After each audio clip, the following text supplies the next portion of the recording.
पढ़ते हैं एक बहुत ही इंपॉर्टेंट और कैरेक्टरिस्टिक फीचर जो स्पॉन्जेस में होता है, and that is the water canal system. Alright, now children, we have already discussed that there are numerous minute pores in the body of the sponge. पर ये छोटे छोटे openings या holes क्यों हैं sponge की body में? ये इसलिए हैं so that the water can enter into the body of the sponge. So these minute pores, which are called ostia, are there in the body of the sponge for water entry. So ये नाम जरूर याद रखिएगा, ostia, बार बार ये exams में भी आता है. अब वाटर एंट्री की क्यों ज़रूरत है? अब हमें पता है कि स्पॉन्ज तो एक प्रिमिटिव ऑर्गेनिज्म है, ना ही उसमें कोई डाइजेस्टिव सिस्टम है, रेस्पिरेटरी सिस्टम है, ना ही उसमें कोई एक्सक्रीटरी सिस्टम है. तो उसके बॉडी के फंक्शंस कैसे होंगे, मतलब वो कैसे जिएगा? कुछ तो सिस्टम चाहिए. तो ये जो है, ये जो प्रोसेसेस हैं, ये कैसे होते हैं? ये वाटर की हेल्प से होते हैं. और ये वाटर स्पॉन्ज की बॉडी में कैसे एंट्री करता है? ये करता है basically through the presence of these minute openings or ostia. So water enters into the body of the sponge through these ostia. Okay? अब अंदर ये कहाँ जाता है? अब स्पॉन्ज की बॉडी के सेंटर में एक सेंट्रल कैविटी होती है. उस कैविटी को हम बोलते हैं स्पॉन्जोसील. क्या बोलते हैं? Spongocoel.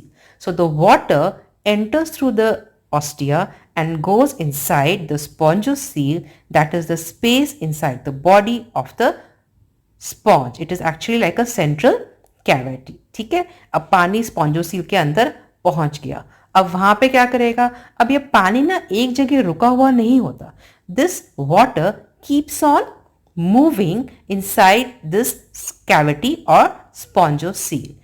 Water keeps moving inside the spongocoel and all body processes like digestion, respiration and excretion take place with the help of this water. तो अब ये पानी पूरा सर्कुलेट हो रहा है, घूम रहा है, एक करंट की तरह से मूव कर रहा है स्पॉन्जोसील के अंदर, एंड यहीं पे ही सारे processes like digestion, respiration and excretion सारे इसी पानी के थ्रू हो रहे हैं.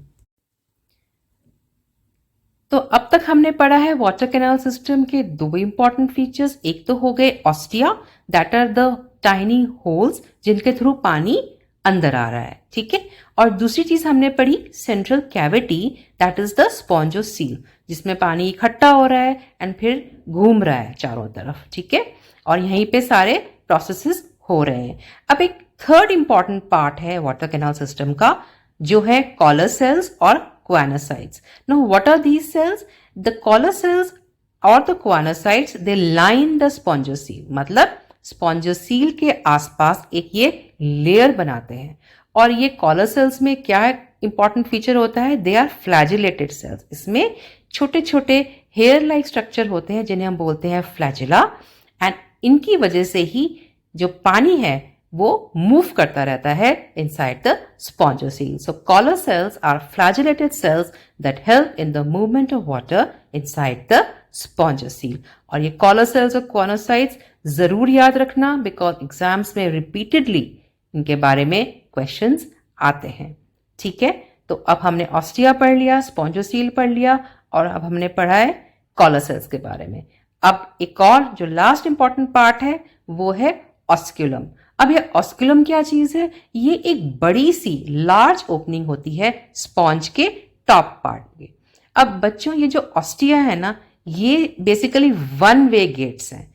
तो पानी ऑस्टिया के थ्रू अंदर तो आएगा, पर ऑस्टिया के थ्रू बाहर नहीं जा सकता. ठीक है, ये पानी एक ही रूट के थ्रू बाहर जाएगा, and that is the osculum.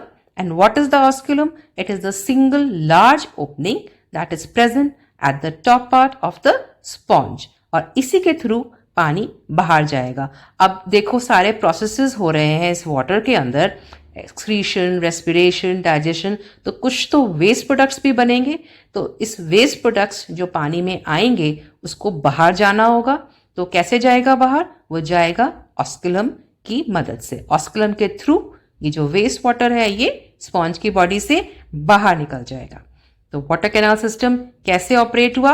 पहले वाटर आया बाहर से ऑस्टिया के थ्रू, वहां कहाँ गया? सेंट्रल कैविटी स्पॉन्जोसील में. स्पॉन्जोसील में सारी एक्टिविटीज होने के बाद वेस्ट वाटर गया ऑस्क्यूलम में और ऑस्क्यूलम से हो गया बाहर.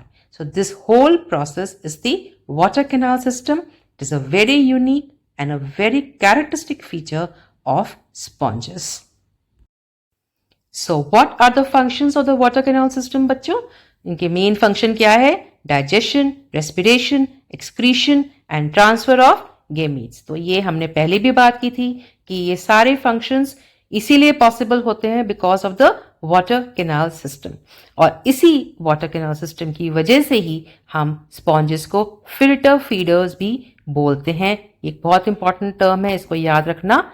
जैसे कि हमारे घर में वाटर फिल्टर होता है, उसी की तरह से ही इन स्पॉन्जेस भी ये वाटर कैनाल सिस्टम की वजह से फिल्टर फीडर्स कहलाते हैं. वाटर को फिल्टर करते हैं और ये सारे प्रोसेसेस इनकी बॉडी में हो पाते हैं.